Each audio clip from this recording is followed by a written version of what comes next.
sa Walmart. Pauwi na kami. Galing na ako ng Filipino store.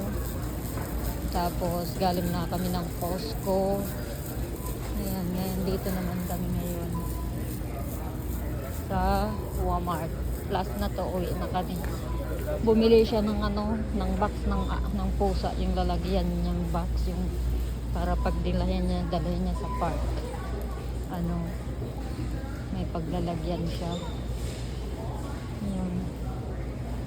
Dito na kami nag-line up.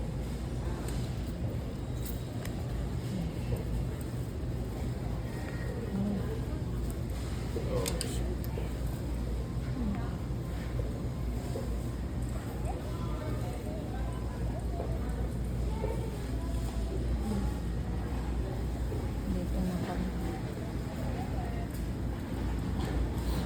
Ayan, mga binili niya.